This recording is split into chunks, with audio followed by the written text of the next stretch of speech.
तिल का तेल बल, मेधा और अग्निवर्धक है। तो पैची स्किन को ये ट्रीट करता है, आप स्किन पे लगा सकते हैं। ये आर्थराइटिस के अंदर, जोड़ों के दर्द के अंदर बहुत ज़्यादा हेल्पफुल होता है। तिल का तेल होता है वो हेयर ग्रोथ के लिए भी सबसे बढ़िया तेल माना जाता है। लेकिन सवाल ये है कि जो तिल का तेल आप कंज्यूम कर रहे हैं, क्या वो कच्ची घानी से निकाला हुआ है, कोल्ड प्रेस ऑयल है या फिर रिफाइंड ऑयल है? नमस्कार दोस्तों, मेरे हाथ में है तिल का तेल। ये इतना गुणकारी है कि इसे तेलों का राजा कहा गया है। और मेरे साथ हैं कबीर सिहाग, एमएससी फिजिक्स से कर रहे हैं, लेकिन साथ में इन्होंने लोगों को शुद्ध चीजें पहुंचाने के लिए, शुद्ध तेल खिलाने के लिए, पीछे देखिए कच्ची घानी का कोलू लगाया हुआ है और इधर कोल्ड प्रेस मशीन लगाई हुई है। इस तेल में कितने गुण होते हैं ये भी बताएंगे, शुद्ध कैसे तैयार होता है ये भी बताएंगे, और मार्केट में कैसा मिलता है जो आप शुद्धता की उम्मीद में लेते हैं ये भी बताएंगे। पूरा इंटरव्यू जरूर सुनिए, क्योंकि बहुत सी बीमारियों में काम आता है और सेहत को सुधारता भी है। तो चलिए शुरू करते हैं। टेक्निकल फार्मिंग चैनल को सब्सक्राइब करें और बेल आइकन भी दबाएं ताकि आगे आने वाले वीडियो की नोटिफिकेशन आपको मिलती रहे। कबीर जी बताइए कि ये तिल का तेल कितना गुणकारी है और क्या फायदा करता है? तिल का तेल का वर्णन चरक संहिता में आता है। तो चरक जी बताते हैं कि तिल का तेल वात दोष नाशक होता है। जो भी व्यक्ति वात के विकार से पीड़ित है उसको शांत करने के लिए सबसे उपयुक्त जो तेल है उसे तिल का तेल बताते हैं। और एक श्लोक में वो ऐसे कहते हैं कि तिल का तेल बल, मेधा और अग्निवर्धक है। अग्निवर्धक यानी कि जो भी आप खाना खाते हैं उसको पचाने के लिए सबसे सुपाच्य जो तेल है वो तिल का तेल है। आयुर्वेद का ये मानना है कि जो 95% बीमारियां होती हैं आदमी की, इसलिए होती हैं उसका खाना ठीक से पच नहीं पाता। तो सबसे जो सुपाच्य तेल है वो है तिल का तेल। और ये मेधावर्धक बताया गया है कि इसमें कुछ कंपोनेंट्स हैं जो आपके इंटेलिजेंस को अफेक्ट करते हैं। और ये बलवर्धक है। बलवर्धक ऐसे कि अपने ट्रेडिशनली जो भी व्यक्ति पहलवानी करते हैं उसके बाद आपने देखा होगा वो तिल के तेल की मसाज करवाते हैं। ये बहुत इजीली स्किन के अंदर पेनिट्रेट कर जाता है। तो पोस्ट वर्कआउट मसल सोरनेस को शांत करने के लिए जो बेस्ट रेमेडी है वो है तिल के तेल की मसाज, जिसे आयुर्वेद में अपन अभ्यंग बोलते हैं। जो सोरनेस होती है, जो मसल रिकवरी होती है, वो उस प्रोसेस को मच फास्टर बना देता है तिल का तेल। चूंकि इसको मेधावर्धक बताया गया है, इसमें एक कंपोनेंट है जो आपकी इंटेलिजेंस को अफेक्ट करता है शुद्ध तिल के तेल में। तो जो रिफाइंड ऑयल्स होते हैं, 1984 में यूएस के अंदर 15 ईयर्स तक एक कंट्रोल स्टडी हुई थी जिसमें उन्होंने पार्टिसिपेंट्स को लिया अलग अलग स्टेट से और 15 वर्षों तक उन्हें बस रिफाइंड ऑयल खिलाया। तो उनके अंदर उन्होंने पाया कि जो 15 सालों तक जिन्होंने रिफाइंड ऑयल का सेवन किया उनकी कैंसर की रिस्क दुगुनी हो जाती है, उनके हार्ट अटैक की रिस्क दुगुनी हो जाती है, और सबसे इंपॉर्टेंट उनमें अल्जाइमर्स डिजीज के लक्षण पैदा शुरू होने लग जाते हैं कि व्यक्ति बार बार भूलने लगता है। तो जो कंपोनेंट अपनी इंटेलिजेंस को अफेक्ट करता है वो रिफाइंड तेल में केमिकली ट्रीटेड होने के कारण वो पाया नहीं जाता। तो कच्ची घानी के तिल के तेल में वो कंपोनेंट है जो मेधा को बढ़ाता है, इंटेलिजेंस को बढ़ाता है। इसके बारे में एक और बात मैं बता दूं, ये मोस्ट पेनिट्रेटिंग ऑयल है। अगर आप इसको पत्थर के सिलबट्टे पे रख देंगे तो 2 से 3 दिन के अंदर ये उसके आर पार हो जाएगा। जो तेल आपने उसके ऊपर रखा था उसके नीचे आपको वो तेल मिलेगा। इसलिए ये आर्थराइटिस के अंदर, जोड़ों के दर्द के अंदर बहुत ज़्यादा हेल्पफुल होता है। और इवन आप देखोगे जो छोटे नवजात बच्चे हैं, शिशु हैं, उनकी हड्डियां ठीक से उनका पोषण हो, तिल के तेल की मालिश की जाती है नवजात बच्चों के। और इस प्रकार से जितनी भी आयुर्वेद के अंदर दवाइयां बनती हैं उन सब का जो कैरियर वाहक ऑयल है वो हमेशा सेसमे ऑयल रहता है। लेकिन सवाल ये है कि जो तिल का तेल आप कंज्यूम कर रहे हैं, क्या वो कच्ची घानी से निकाला हुआ है, कोल्ड प्रेस ऑयल है या फिर रिफाइंड ऑयल है? क्योंकि जो रिफाइंड ऑयल है वो केमिकली ट्रीटेड ऑयल है और उसमें जो भी आपको गुण धर्म, प्रॉपर्टीज और बेनिफिट्स आपको कोल्ड प्रेस से मिलेंगे वो आपको रिफाइंड ऑयल में नहीं मिलेंगे। फॉर एग्जांपल, इसको आप, अगर आपकी पैची स्किन है तो पैची स्किन को ये ट्रीट करता है, आप स्किन पे लगा सकते हैं। आप इसको as a nasal drop use कर सकते हैं। एक स्टडी ने पाया कि अगर आप ऑयल पुलिंग करते हैं रोज सुबह सेसमे ऑयल की, तो जिंजिवाइटिस का खतरा आपको 80% तक कम हो जाता है। इसके अलावा आप इसको नाभि में डाल सकते हैं और अपने पैरों की तली में लगा सकते हैं अगर आपको इंसोम्निया की प्रॉब्लम है, नींद आने में आपको प्रॉब्लम होती है तो एक्चुअली इसको आप हर प्रकार से पूरे शरीर पर यूज कर सकते हैं। इसका अभ्यंग सबसे बढ़िया अभ्यंग बताते हैं। अगर आप किसी भी तेल का अभ्यंग करना चाहते हैं तो उसके लिए जो बेस्ट ऑयल है वो है सेसमे ऑयल। तिल का तेल होता है वो हेयर ग्रोथ के लिए भी सबसे बढ़िया तेल माना जाता है।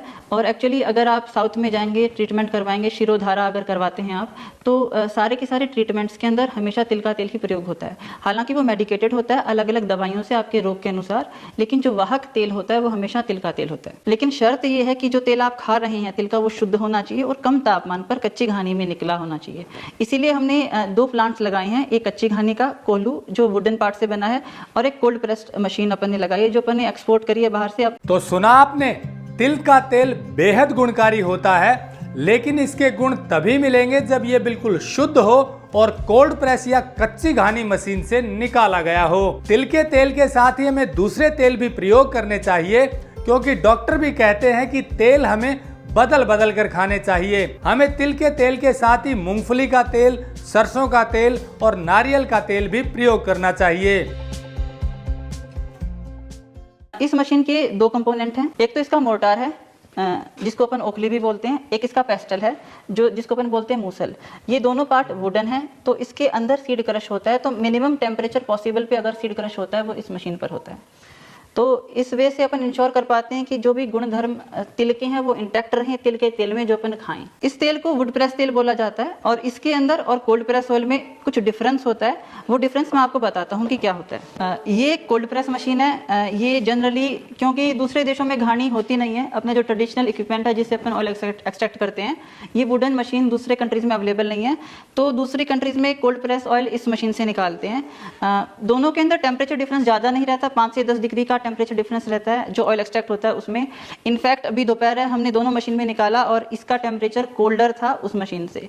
इस मशीन का एक बेनिफिट ये है, हमें ये मशीन इसलिए लेनी पड़ी क्योंकि वो मशीन इतनी प्रैक्टिकल नहीं है, इतनी एफिशिएंट नहीं है। पूरे दिन भर बूंद बूंद कर कर उस मशीन में 25 से 30 लीटर तेल हम निकाल पाते हैं। ये machine on the other hand 50 to 100 litres of the oil produce कर सकती है डिपेंडिंग अपॉन द सीड कि कौन सा दाना अपन इसके अंदर डाल रहे हैं। क्योंकि दोनों का टेम्परेचर मोस्टली सेम ही रहता है ऑयल एक्सट्रैक्शन का, दोनों की क्वालिटीज और प्रॉपर्टीज के अंदर ऑयल की ज्यादा डिफरेंस नहीं आता है। तो दोस्तों जैसा आपने देखा कबीर यहाँ पर कच्ची घानी से और कोल्ड प्रेस मशीन से शुद्ध तिल का तेल निकालते हैं। एक और डिफरेंस आपको दिखा दें ताकि आपको भी पता चले कि असली कच्ची घानी का कैसे होता है। ये जो आप तेल देख रहे हैं ये है आपका रिफाइंड ऑयल और ये है आपका कच्ची घानी का तेल।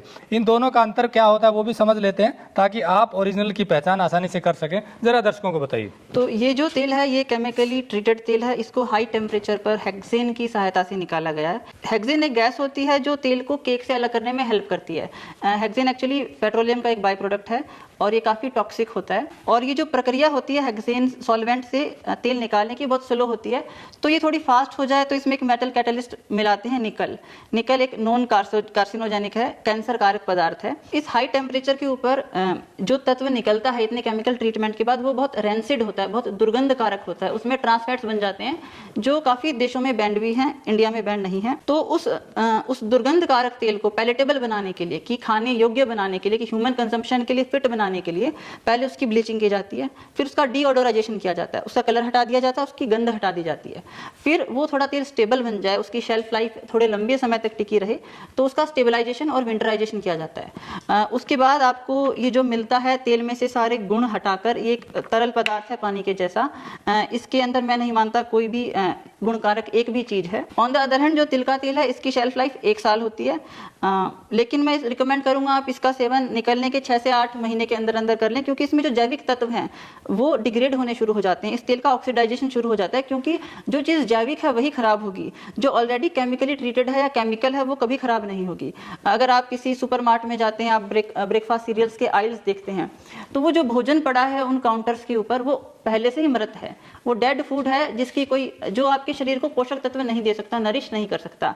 ये ऑन द अदर हैंड जैविक तत्वों से भरपूर है। ये आपके शरीर को नरिश करेगा, आपको नरिश करेगा। जिस जिस चीज़ की आपके शरीर को आवश्यकता है वो आपको प्रदान करेगा, क्योंकि इसको प्रकृति ने बनाया है और उस तेल को मानव ने बनाया है। तो दोस्तों जैसा कबीर ने बताया कि इनकी कोशिश है कि लोगों तक शुद्ध तेल पहुंचे। ये तिल के तेल के अलावा सरसों का तेल, मूंगफली का तेल, नारियल का तेल और पीली सरसों का तेल भी अपने इसी कोलू पर निकालते हैं, कच्ची घानी कोलू। और जो साइड में देख रहे हैं आप कोल्ड प्रेस मशीन, इसमें निकालते हैं। आपको भी यदि तेल चाहिए तो ले सकते हैं, क्योंकि हम आपको ऐसे लोगों से मिलवाते हैं जो ईमानदारी से अच्छी चीज़ें लोगों तक पहुंचाते हैं। इसी कड़ी में आज आपको मिलवाया कबीर से।